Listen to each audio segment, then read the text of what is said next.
नमस्कार, स्वागत है आपका पार्लियामेंट बिजनेस में। मैं हूं आपके साथ पवन शर्मा। पार्लियामेंट्री बिजनेस का उद्देश्य है सांसदों के बारे में जनता को बताना, सांसद कैसे काम करते हैं, कैसे रहते हैं सांसद, जनता कितना सांसदों के बारे में जानती है। इसी उद्देश्य से आज हमारे साथ हैं बीजेपी के राज्यसभा सांसद और पूर्व केंद्रीय मंत्री शिव प्रताप शुक्ला जी। धन्यवाद। सर, यूपी की कानून व्यवस्था को लेके सवाल है। यूपी में लगातार अपराध जो हैं वो बढ़ रहे हैं। विपक्ष का ऐसा कहना है कि लगातार अपराध बढ़ रहे हैं यूपी के अंदर। विपक्षी जो पार्टियां हैं वो भी लगातार योगी सरकार को ये आरोप लगा रही हैं, जबकि 2017 में जो चुनाव हुए, 2019 में जो लोकसभा के चुनाव हुए थे, तो बीजेपी ने एक बहुत बड़ा मुद्दा इसको बनाया था कि यूपी के अंदर हमने कानून व्यवस्था बहुत अच्छी कर दी है, गुंडा राज हमने खत्म कर दिया है। देखिए, आज भी कानून व्यवस्था उत्तर प्रदेश की सर्वाधिक अच्छी है। आप ये देख रहे होंगे कि अपराधी तक सरेंडर कर रहे हैं या कहीं न कहीं अपराध करते समय पकड़े जा रहे हैं, मारे जा रहे हैं। तो ये केवल विपक्ष के नाते इस बात को कह रहा है। सकारात्मक रूप विपक्ष को भी लेना चाहिए, जो विपक्ष नहीं ले रहा है। मुझे लगता है यह उचित नहीं है।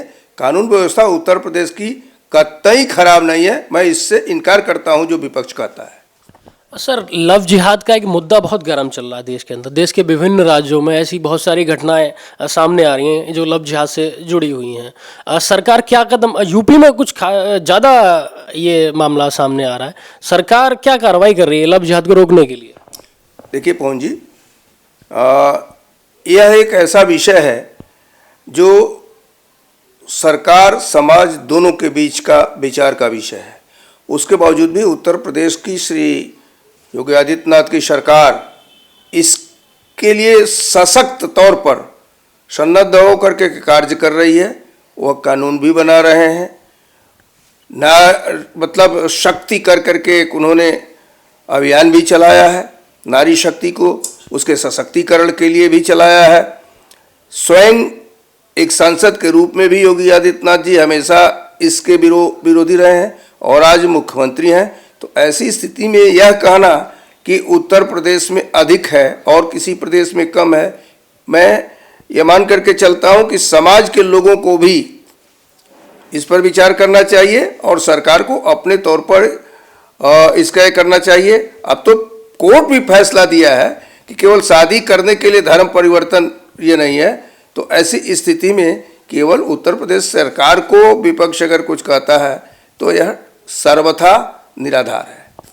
सर, मेरा एक सवाल है। एक बड़े मशहूर शायर हैं मुनव्वर राणा, जो समय समय पर मोदी सरकार का विरोध करते रहते हैं।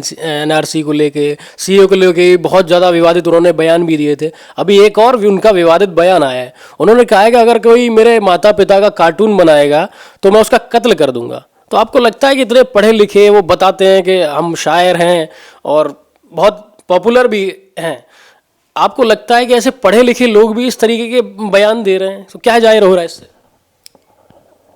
हाँ, मुझे लगता है कि कार्टून बनाने में और कत्ल कर देना यह कहीं सहिष्णुता की स्थिति नहीं आती है। सहिष्णुता केवल हिंदू धर्म में है कि विभिन्न प्रदेशों में भी देवी देवताओं के चित्र बन जाते थे, प्रतीकात्मक उसका विरोध होता था, संपत्तियां नहीं जलाई जाती थी, कत्ल नहीं किए जाते थे। मुनव्वर राणा जी जिस प्रकार का संदेश दे रहे हैं वह किसी भी स्थिति में अपने समाज के हित के लिए नहीं दे रहे हैं, देश के हित के लिए नहीं दे रहे हैं। मैं उनके इस बयान का सर्वथा निंदा करता हूं और मुझे लगता है कि पढ़ने लिखने के बावजूद भी कहीं न कहीं ये जाहिलपन की स्थिति है जो इसका प्रदर्शन कर रहे हैं। सर, देश में एक बहुत बड़ा सवाल आजकल चल रहा है कि फ्रांस में अगर कोई घटना होती है तो उसका देश के अंदर विरोध क्यों हो रहा है? ये कोई पहली बार नहीं हुआ है, ये प्रकृति की बात है। मैंने पहले भी आपसे पवन जी बताया है कि अनेक अवसरों पर जूतों के डब्बर पर भी देवी देवताओं के चित्र बन जाते रहे, उसका विरोध होता रहा है, वो लोग हटाते रहे हैं। और आज श्री नरेंद्र मोदी जी की सरकार की ही खूबी है कि अमेरिका में चुनाव प्रचार में भी देवी दुर्गा की पूजा की जा रही है। तो एक तरफ तो देवी दुर्गा की पूजा की जा रही है और एक तरफ ये कह रहे हैं कि साहब हम कत्ल कर देंगे, कार्टून बनाने पर कत्ल कर देंगे। और मुझे लगता है कि अनेक ऐसे कार्टून बने हैं जो उन्हीं के बिरादरी के लोगों ने बनाया है, देवी देवताओं के नग्न चित्र बनाया है। शर्म नहीं आती तब उनको कहने में कि हम क्या कर देंगे। बहुत बड़े कार्टूनिस्ट रहे, मैं उनका नाम नहीं लेना चाहता हूँ, लेकिन इतना जरूर कहना चाहता हूँ कि करोड़ों रुपए में उनके कार्टून बिकते रहे हैं, लेकिन वह देवी देवताओं के चित्र को पूरी तौर पर नंगे दिखा दिए। जब विरोध हुआ तो उसको हटाया भी गया, सब कुछ हुआ। तब मनोहर राणा जी या इस समुदाय के लोग कहाँ थे जब इस पर क्यों नहीं कह सकते थे। और फ्रांस में जो घटना घटी है वो अपने यहाँ के अनुसार ये कर रहे हैं। लब जिहाद यहाँ चल रहा है, आतंकवाद वहाँ चल रहा है। आतंकवाद को प्रश्रय नहीं दिया जा सकता है। इस नाते मुझे लगता है कि फ्रांस में जो किया होगा अपने नियमों के आधार पर उन्होंने किया होगा। सर, आपको नहीं लगता देश में एक कट्टरवाद बहुत बढ़ रहा है? देश में नहीं बढ़ रहा है, जबरदस्ती बढ़ाया जा रहा है। उसमें वोट की राजनीति है, विपक्ष के लोगों की चाल है और कुछ कट्टरपंथी समाज हैं। मैं इस पूरे समाज को कट्टरपंथी नहीं कह सकता हूँ, लेकिन कुछ कट्टरपंथी समाज हैं, वो समय समय पर इस प्रकार का वो किया करते हैं। उनका एक इरादा ये होता है कि कैसे हम देश को कमज़ोर करें, लेकिन वह इस बात को भूल जाए, देश को वह कमज़ोर नहीं कर सकते हैं। बहुत सशक्त शासन यहाँ है, देश को आगे ही ले जाएगा, उसको पीछे नहीं जाने देगा। सर, माफियाओं पे योगी सरकार का चाबुक चल रहा है। यूपी के पूर्व मुख्यमंत्री अखिलेश यादव ने इस कार्रवाई पर सवाल उठाए। अब उनके सवाल का जवाब तो वहाँ की सरकार को ही देनी है, लेकिन एक राजनीतिक कार्यकर्ता के नाते मैं इस बात को कह सकता हूँ कि अगर ज़बरदस्ती सरकारी संपत्तियों को कब्जे में लिया गया हो तो सरकार को उसको खाली कराना ही चाहिए। और योगी सरकार इस प्रकार की कार्यवाही कर रही तो मैं उसकी सराहना करता हूँ। सीएम आवास को भी लेके अखिलेश यादव ने सवाल उठाया था कि नक्शा तो उसका भी नहीं है। तो क्या पूर्व मुख्यमंत्री, इतना लंबा उनका भी राजनीतिक कैरियर रहा है, तो ऐसी टिप्पणी से बचा जा सकता है? जबकि आप स्वयं मुख्यमंत्री रहे कि बड़े प्रदेश के, यूपी बहुत बड़ा एक प्रदेश है, आप सांसद भी रहे हैं कई बार, तो क्या ऐसी टिप्पणियों से बचा जा सकता है? मुख्यमंत्री जब वो थे तो उसी समय इस पर विचार करके उनको मुख्यमंत्री आवास ढहा देना चाहिए था। अगर वो ढहा दिए होते तो आज ये सवाल नहीं करते। लेकिन वो मुख्यमंत्री का आवास है, उस समय नक्शे की स्थिति थी कि नहीं थी, लखनऊ बढ़ता चला जा रहा है, पहले सिमटा हुआ था। तो मुझे लगता है कि यह बचकाना सवाल उन्हीं जैसा व्यक्ति कर सकता है। सर, पाकिस्तान की संसद में एक सांसद ने अभी एक बयान दिया था पुलवामा को लेके। देश के अंदर जब पुलवामा हमला हुआ था, जब एयर स्ट्राइक जब हुई थी, तमाम ऐसे लोग थे जिन्होंने एयर स्ट्राइक पर सवाल उठाए थे। आप खुद भी उस टाइम में मंत्री थे केंद्र सरकार में। अब इसमें बहुत बड़ा खुलासा हुआ, पीएम मोदी ने भी बोला है कि मैंने बड़ी बड़ी भद्दी राजनीति झेली है इस मुद्दे को लेकर। क्या कहना चाहेंगे सर? अब देश के सामने उन लोगों की सारी बातें सामने आ चुकी है जो पाकिस्तान परस्त हैं, जो पाकिस्तान की भाषा बोलते हैं, जो पाकिस्तान के कानून को मानते हैं। पाकिस्तान क्या कहता है वही उनकी नियति में है। इस नाते वो भारत की उन्नति नहीं जानते हैं, इसी नाते वह उस घटना को भी बनाई हुई घटना कह रहे थे, पुलवामा की घटना को, और उसका सबूत मांग रहे थे। उन्होंने तो अभिनंदन द्वारा किए गए कार्यक्रम का भी सबूत मांगा था।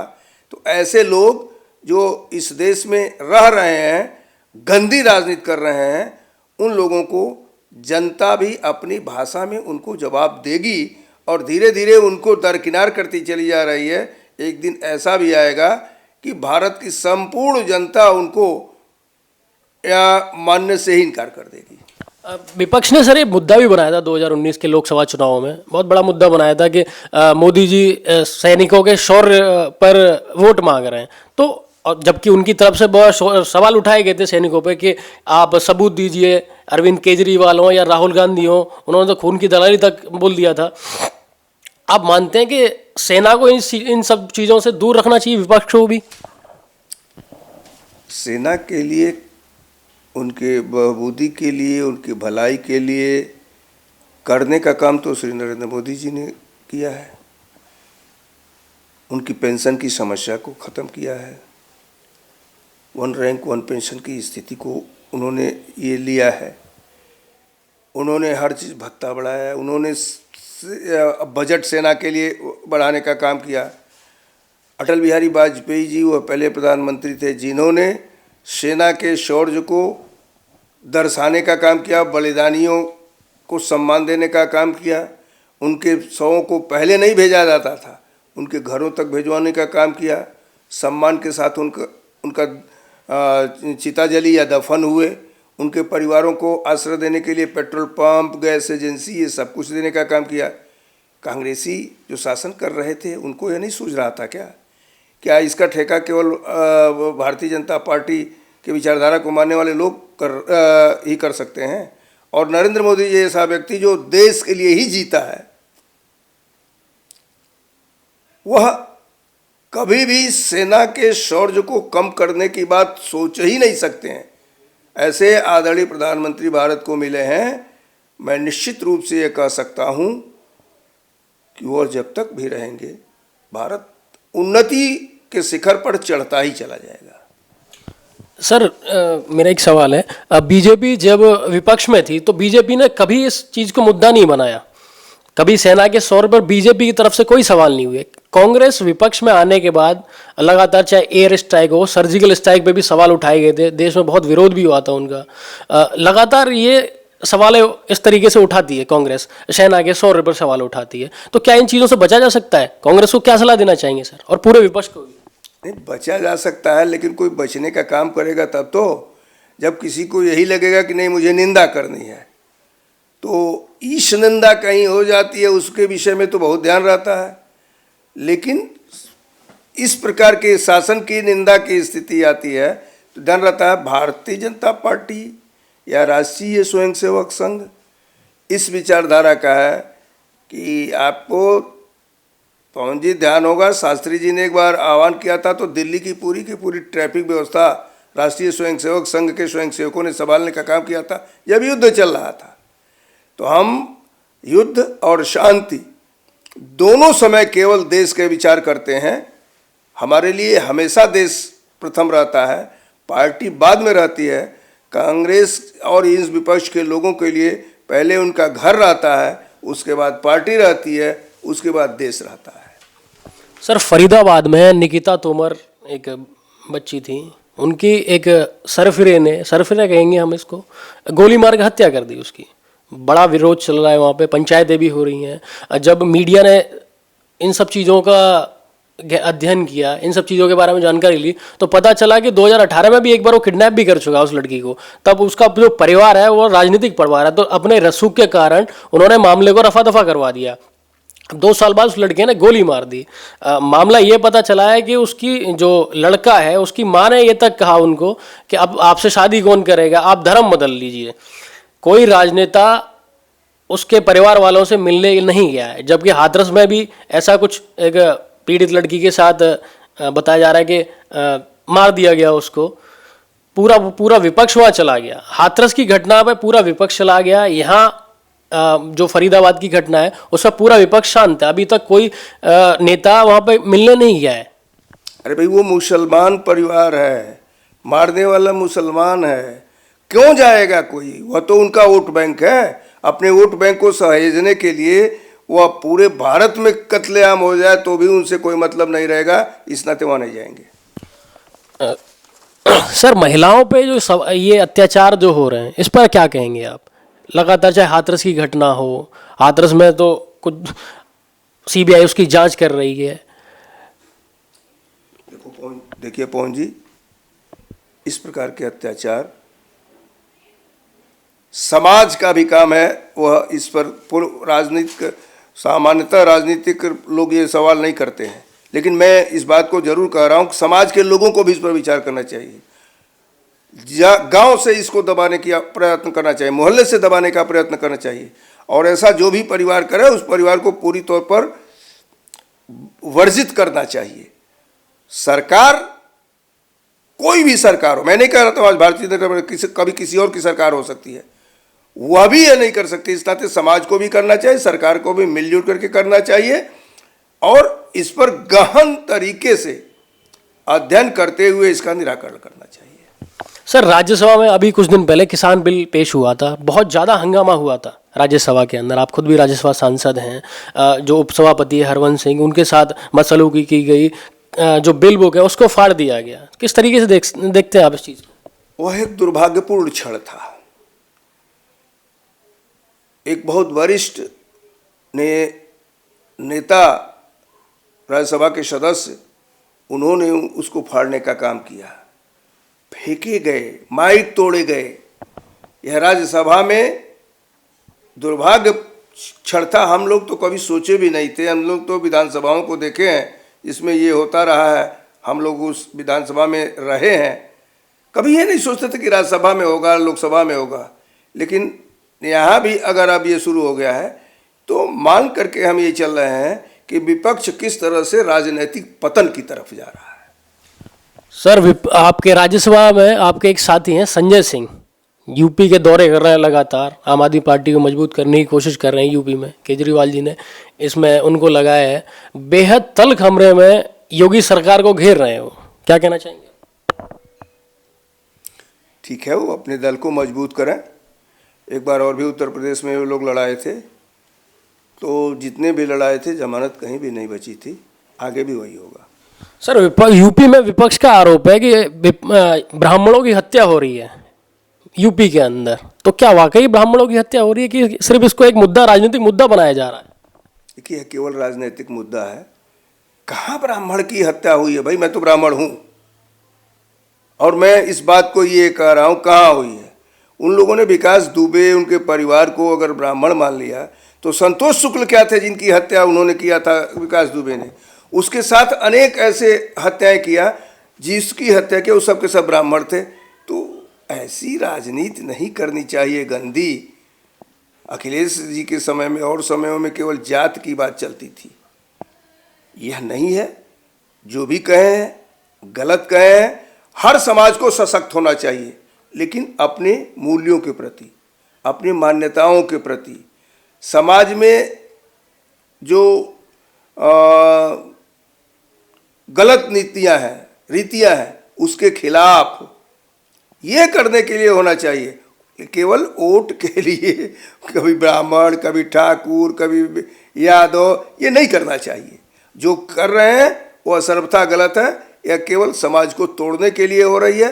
मैं इस बात को मान करके चलता हूँ कि ऐसा कहीं नहीं है। सर, मीडिया में एक बड़ी चर्चा चल रही है कि मायावती बीजेपी के करीब जा रही हैं, तो क्या ऐसा है? अब ये मीडिया जो है हम बता नहीं सकते इस पर। सर, लगातार जो 8 राज्यसभा की सीटें थी, बीजेपी ने 10 राज्यसभा की सीटें थी, बीजेपी ने 8 पे अपने कैंडिडेट उतारे, एक पे मायावती जी ने उतार दिया। अब मायावती जी का भी बयान आया था अभी कुछ दिन पहले कि अखिलेश यादव को हराने के लिए मैं बीजेपी का MLC जो चुनाव है उनमें समर्थन करूंगी। तो क्या लगता नहीं कि मायावती करीब आ रही हैं बीजेपी के? भाई, देश आगे जाए इसके लिए कोई भी अगर बीजेपी के साथ आता है, उसका समर्थन करता है, तो हम उसका समर्थन लेने के तैयार रहेंगे। देश को बढ़ाने के लिए कोई अगर बीजेपी का साथ देता है तो बुरी बात क्या है? तो सर, गठबंधन देख सकते हैं क्या हम फिर आने वाले जो विधानसभा चुनाव हैं? ये मेरा विषय नहीं है। यूपी में अखिलेश यादव और मायावती जी का गठबंधन था, तो बड़े बड़े बयान दिए गए सर 2019 के जो लोकसभा चुनाव है कि ये गठबंधन बहुत मजबूत रहेगा, आगे तक चलेगा। अब गठबंधन अखिलेश यादव की तरफ से कुछ बयान आते हैं, मायावती जी की तरफ से कुछ बयान आते हैं। अब दोनों बुआ और भतीजा अब अलग हो चुके हैं, अपने अपने हितों के लिए साथ हुए थे। हित किसी के नहीं सधे। जनता ने पूरी तौर पर के अपना हित भारतीय जनता पार्टी के हाथों में सौंप दिया और यह देख रही है कि आदरणीय प्रधानमंत्री श्री नरेंद्र मोदी जी किस तरह से जनता के हित को पूरा कर रहे हैं। ये न तो अब समाज देख पाएंगे, न तो प्रदेश देख पाएंगे। सर, आप खुद बहुत वरिष्ठ रहे हैं, यूपी सरकार में भी मंत्री रहे हैं, तमाम आप विधायक रहे हैं, अभी राज्यसभा सांसद हैं, केंद्र मंत्री भी रहे हैं, यूपी से ही आते हैं आप। यूपी की राजनीति में कांग्रेस की कोई जगह बची है कि नहीं बची है? अब ये तो जनता तो नहीं मान रही है कि बची है, कांग्रेस अगर मान रही हो तो उसको विचार करना चाहिए। प्रियंका गांधी सर लगातार कांग्रेस को मजबूत करने की कोशिश कर रही हैं, उनको राष्ट्रीय महासचिव और यूपी का प्रभारी भी बनाया गया है। ये उनका विषय है, वो किसी को भी बना सकते हैं, लेकिन कांग्रेस उत्तर प्रदेश में कहीं नहीं है। सर आप बहुत वरिष्ठ हैं, लंबा आपका राजनीतिक अनुभव है। सर एमपी लैंड फंड जो है, संसद में भी इसको लेके काफ़ी हंगामा हुआ कि एमपी लैंड बंद कर दिया है, जबकि बहुत सारा जो दो तीन योजनाएं हैं उनका ये आंकड़ा निकल के आया था कि बहुत एमपीज हंगामा तो कर रहे हैं यहाँ पे संसद के अंदर कि एमपी लैंड फंड रोक दिया गया है, इसको बहाल करना चाहिए। लेकिन आंकड़ा ये है कि सर बहुत सारे सांसद ऐसे हैं जो पूरा का पूरा जो अपना सांसद निधि है वो खर्च भी नहीं कर पाते पूरी 5 साल के अंदर। हाँ, बहुत से लोगों के आते रहते हैं, समय समय पर नहीं खर्च कर पाते हैं, लेकिन एमपी लैग जो है, जो ये किया गया है वह विशेष परिस्थिति में कोविड के नाते किया गया है। ऐसा नहीं कि उसको प्रधानमंत्री जी ने हमेशा के लिए ख़त्म कर दिया है। तो उन्होंने तो सांसदों के वेतन को भी कटौती किया है, तो वो भी 30% की कटौती कर करके अपना वो कर रहा है। किसी सांसद ने ऐसा कुछ देखा, सम परिस्थिति विशेष है, इस नाते उस परिस्थिति विशेष में निश्चित रूप से प्रधानमंत्री जी द्वारा लिए गए निर्णयों का स्वागत करना चाहिए। सर एमपी लैंड फंड से आपके कौन कौन से ऐसे कार्य हैं जो आपने विकास कार्य करवाए जनता के लिए?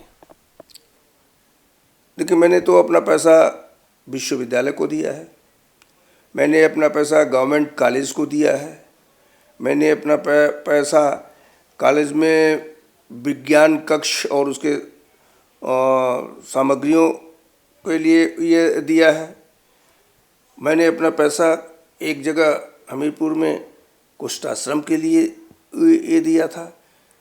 मैं समझता हूँ कि उसका उपयोग वहाँ होना चाहिए जहाँ आवश्यक हो। छोटी छोटी सड़कों के निर्माण कराने की अपेक्षा ये अधिक आवश्यक होता है, जिसको हमने करने का काम किया। सर मेरा आखिरी सवाल है, यूपी पे 2022 में यूपी के चुनाव होंगे, तो क्या परिस्थिति देख रहे हैं यूपी के चुनाव में? क्या दोबारा बीजेपी की सरकार इसी बहुमत से बन पाएगी जो अभी बहुमत मिला है 2017 के चुनाव में? बिल्कुल सही है, उससे कम नहीं होगा, 2-4 सीटें अधिक हो सकती हैं। बहुत धन्यवाद सर समय देने के लिए। तो ये थे हमारे साथ शिव प्रताप शुक्ला जी, बीजेपी के राज्यसभा सांसद। फिर आपको दोबारा किसी सांसद से मिल पाएंगे, उनके बारे में बताएंगे जिस बेबाकी से शिव प्रताप जी ने अपनी बात को रखा है। ऐसे ही और किसी सांसद से आपको मिलवाएंगे। पार्लियामेंट्री बिजनेस के साथ पवन शर्मा,